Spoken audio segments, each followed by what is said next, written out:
ভর্তা পছন্দ করেন না এমন মানুষ কমই আছে। তো আপনাদের জন্য নিয়ে আসলাম আমার হাতের এই ভর্তাটা। তো এটা আমি খুব ভালো বানাই। এটা আমার বাসায় সবাই পছন্দ করে। আর এটা পটলের ভর্তা। পটল ফুরিয়ে যাওয়ার আগেই এই ভর্তাটা ঝটপট আপনারাও বানিয়ে ফেলুন। কারণ সামনে শীত চলে এসেছে। শীতে আর এই পটল ভর্তা ভালো লাগবে না। আবার গরম আসলে তখন খেতে পারবেন। জানি না বাঁচবো কিনা।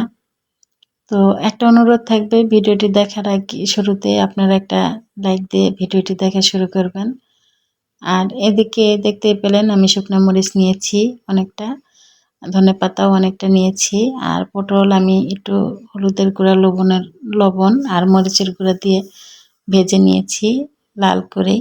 কিন্তু রাতের বেলা ভিডিওটা ভালো আসেনি, আমার মোবাইলে করা ভালো হয়নি। যাই হোক, সেজন্য বোঝা যাচ্ছে না হয়তোবা। আর দুপুরে আমার মেয়ের বাবার অফিসে পিকনিক ছিল। আমরা সবাই এখানে হাঁসের মাংস দিয়ে খাওয়া দাওয়া করেছি।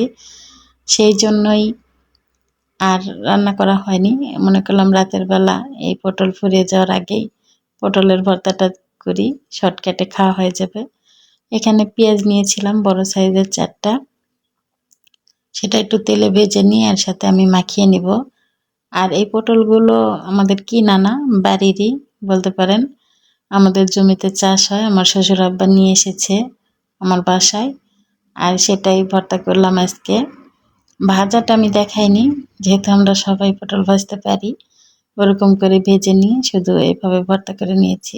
আপনারা কে কীভাবে ভর্তা করেন আমাকে কমেন্টে অবশ্যই জানাবেন। আর সরিষার তেল আমি দিয়েছিলাম, স্কিপ হয়ে গেছে।